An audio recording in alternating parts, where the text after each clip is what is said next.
대법원 2021년 2월 25일 선고 2016도 4404 등 판결 사건명 성폭력 범죄의 처벌 등에 관한 특례법 위반 장애인 강간 등 성폭력 범죄의 처벌 등에 관한 특례법 제6조에서 규정하는 신체적인 장애가 있는 사람의 의미 및 신체적인 장애를 판단하는 기준 위 규정에서 처벌하는 신체적인 장애가 있는 사람에 대한 강간, 강제추행 등의 죄가 성립하려면 행위자가 범행 당시 피해자에게 이러한 신체적인 장애가 있음을 인식하여야 하는지 여부. 적극 성폭력 범죄의 처벌 등에 관한 특례법 이하 성폭력 처벌법이라고 한다. 제6조는 신체적인 장애가 있는 사람에 대하여 강간의 죄 또는 강제추행의 죄를 범하거나 위계 또는 위력으로서 그러한 사람을 간음한 사람을 처벌하고 있다.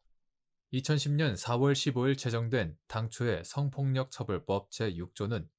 신체적인 장애 등으로 한거불능인 상태에 있는 여자 내지 사람을 객체로 하는 간음, 추행만을 처벌하였으나 2011년 11월 17일자 개정 이후 신체적인 장애가 있는 여자 내지 사람을 객체로 하는 강간, 강제추행 등도 처벌 대상으로 삼고 있다.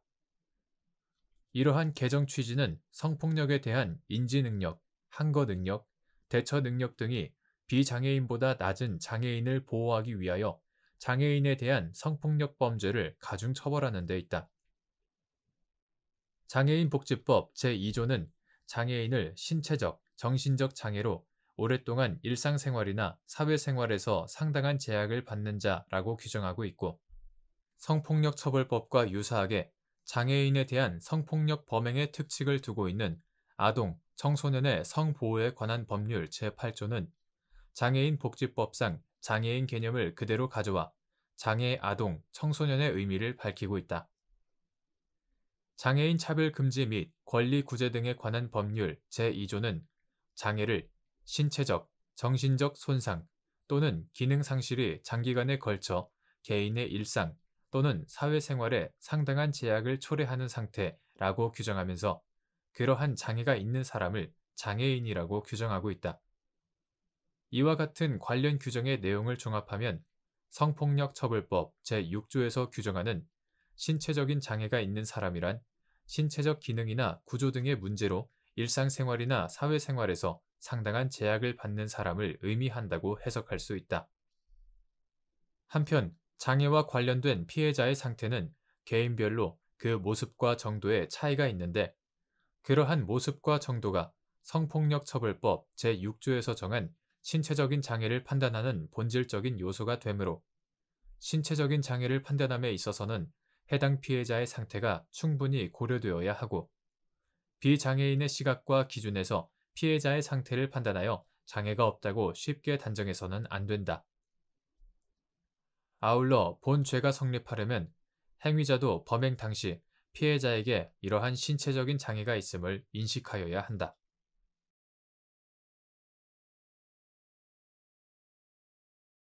대법원 2021년 2월 25일 선고 2018도 19043 판결 사건명 공문서 변조 등 1. 공문서 변조죄의 성립 요건 공문서 변조죄 성립에 필요한 문서의 작성 정도 및 이에 해당하는지 판단하는 기준 공문서 변조죄는 권한 없는 자가 공무소 또는 공무원이 이미 작성한 문서 내용에 대하여 동일성을 해하지 않을 정도로 변경을 가하여 새로운 증명력을 작출케 함으로써 공공적 신용을 해할 위험성이 있을 때 성립한다. 이때 일반인으로 하여금 공무원 또는 공무소의 권한 내에서 작성된 문서라고 믿을 수 있는 형식과 외관을 구비한 문서를 작성하면 공문서 변조죄가 성립하는 것이고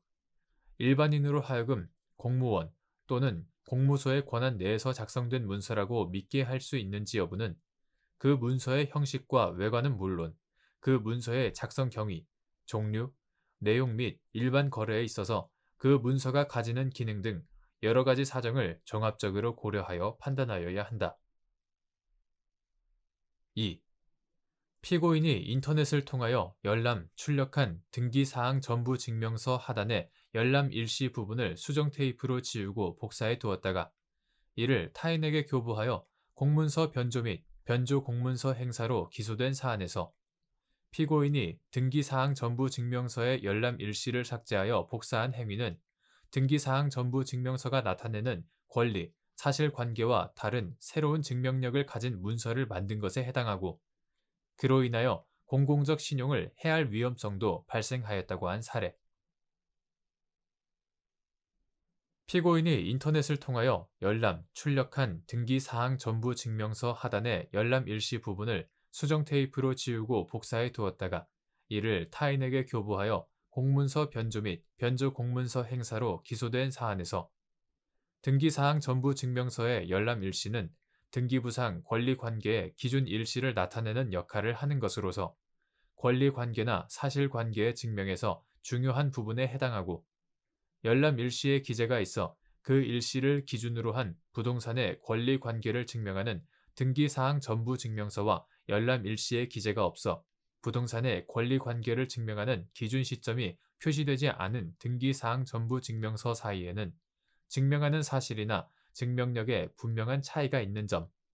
법률가나 관련 분야의 전문가가 아닌 평균인 수준의 사리 분별력을 갖는 일반인의 관점에서 볼 때 그 등기사항 전부 증명서가 조금만 주의를 기울여 살펴보기만 해도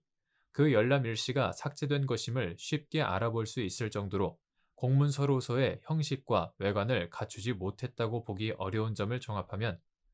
피고인이 등기사항 전부 증명서의 열람 일시를 삭제하여 복사한 행위는 등기사항 전부 증명서가 나타내는 권리, 사실관계와 다른 새로운 증명력을 가진 문서를 만든 것에 해당하고 그로 인하여 공공적 신용을 해할 위험성도 발생하였다는 이유로 이와 달리 본 원심 판결에 공문서 변조에 관한 법리 오해에 잘못이 있다고 한 사례.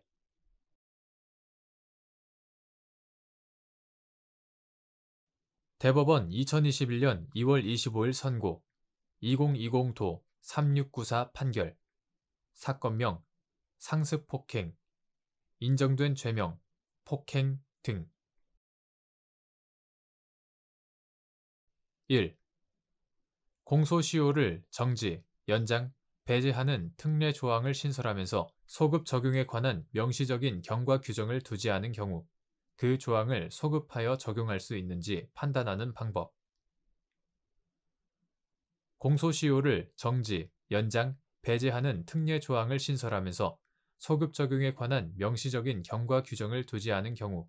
그 조항을 소급하여 적용할 수 있는지에 관해서는 보편타당한 일반 원칙이 존재하지 않고 적법 절차 원칙과 소급금지 원칙을 천명한 헌법 제12조 제1항과 제13조 제1항의 정신을 바탕으로 하여 법적 안정성과 신뢰보호 원칙을 포함한 법치주의 이념을 훼손하지 않는 범위에서 신중히 판단해야 한다. 2. 아동학대 범죄의 공소시효 정지 규정인 아동학대 범죄의 처벌 등에 관한 특례법 제34조의 취지. 같은 법 제34조 제1항은 완성되지 않은 공소시효의 진행을 일정한 요건에서 장래를 향하여 정지시키는 것인지 여부, 적극, 및 그 시행일 당시 범죄 행위가 종료되었으나 아직 공소시효가 완성되지 않은 아동학대 범죄에 대해서도 적용되는지 여부, 적극. 아동학대 범죄의 처벌 등에 관한 특례법 2014년 1월 28일 제정되어 2014년 9월 29일 시행되었으며 이하 아동학대 처벌법이라 한다. 아동학대 처벌법은 아동학대 범죄의 처벌에 관한 특례 등을 정함으로써 아동을 보호하여 아동이 건강한 사회 구성원으로 성장하도록 함을 목적으로 다음과 같은 규정을 두고 있다. 제2조 제4호 타목은 아동복지법 제71조 제1항 제2호, 제17조 제3호에서 정한 아동의 신체에 손상을 주거나 신체의 건강 및 발달을 해치는 신체적 학대 행위를 아동학대 범죄의 하나로 정하고 있다. 제34조는 공소시효의 정지와 효력이라는 제목으로 제1항에서 아동학대 범죄의 공소시효는 형사소송법 제252조에도 불구하고 해당 아동학대 범죄의 피해 아동이 성년에 달한 날부터 진행한다 라고 정하고 부칙은 이 법은 공포 후 8개월이 경과한 날부터 시행한다 라고 정하고 있다. 아동학대처벌법은 신체적 학대 행위를 비롯한 아동학대 범죄로부터 피해 아동을 보호하기 위한 것으로서 제34조는 아동학대 범죄가 피해 아동의 성년에 이르기 전에 공소시효가 완성되어 처벌 대상에서 벗어난 것을 방지하고자 그 진행을 정지시킴으로써 피해를 입은 18세 미만 아동, 아동학대처벌법 제2조 제1호, 아동복지법 제3조 제1호, 아동을 실질적으로 보호하려는 데 취지가 있다. 아동학대처벌법은 제34조 제1항의 소급 적용에 관하여 명시적인 경과 규정을 두고 있지는 않다. 그러나 이 규정의 문헌과 취지, 아동학대처벌법의 입법 목적, 공소시효를 정지하는 특례 조항의 신설, 소급에 관한 법리에 비추어 보면 이 규정은 완성되지 않은 공소시효의 진행을 일정한 요건에서 장래를 향하여 정지시키는 것으로서 그 시행일인 2014년 9월 29일 당시 범죄 행위가 종료되었으나 아직 공소시효가 완성되지 않은 아동학대 범죄에 대해서도 적용된다고 봄이 타당하다. 한편 대법원 2015년 5월 28일 선고 2015도 1362, 2015 전도 19 판결은 공소시효의 배제를 규정한 구 성폭력 범죄의 처벌 등에 관한 특례법 2012년 12월 18일 법률 제11556호로 전부 개정되기 전의 것 제20조 제3항에 대한 것으로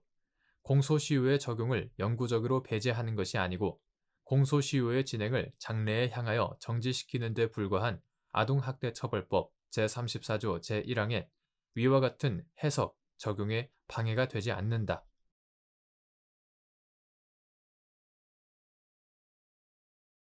대법원 2021년 2월 25일 선고 2020도 12927 판결 사건명 특정경제범죄 가중처벌 등에 관한 법률 위반, 배임, 피고인 1에 대하여 예비적 죄명, 배임 수재 등 채무자가 기존 금전 채무를 담보하기 위하여 다른 금전 채권을 채권자에게 양도한 후 제3채무자에게 채권 양도 통지를 하지 않은 채 자신이 사용할 의도로 제3채무자로부터 변제를 받아 변제금을 수령한 경우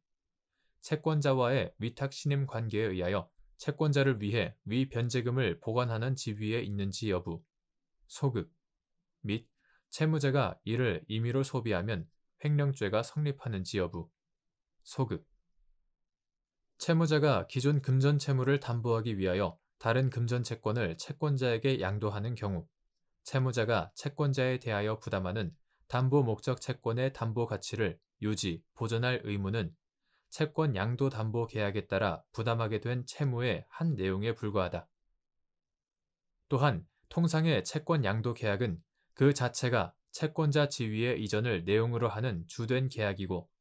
그 당사자 사이의 본질적 관계는 양수인이 채권자 지위를 온전히 확보하여 채무자로부터 유효하게 채권의 변제를 받는 것이다. 그런데 채권 양도 담보 계약은 피담보 채권의 발생을 위한 계약, 예컨대 금전소비 대차 계약 등 계약에 종된 계약으로 채권 양도 담보 계약에 따라 채무자가 부담하는 위와 같은 의무는 담보 목적을 달성하기 위한 것에 불과하고 그 당사자 사이의 본질적이고 주된 관계는 피담보 채권의 실현이다. 이처럼 채권 양도 담보 계약의 목적이나 본질적 내용을 통상의 채권 양도 계약과 같이 볼 수는 없다. 따라서 채무자가 채권 양도 담보 계약에 따라 담보 목적 채권의 담보 가치를 유지, 보전할 의무는 계약에 따른 자신의 채무에 불과하고 채권자와 채무자 사이에 채무자가 채권자를 위하여 담보 가치의 유지, 보전 사무를 처리함으로써 채무자의 사무 처리를 통해 채권자가 담보 목적을 달성한다는 신임 관계가 존재한다고 볼 수 없다. 그러므로 채무자가 제3채무자에게 채권 양도 통지를 하지 않은 채 자신이 사용할 의도로 제3채무자로부터 변제를 받아 변제금을 수령한 경우 이는 단순한 민사상 채무 불이행에 해당할 뿐 채무자가 채권자와의 위탁 신임 관계에 의하여 채권자를 위해 위변제금을 보관하는 지위에 있다고 볼 수 없고 채무자가 이를 임의로 소비하더라도 횡령죄는 성립하지 않는다.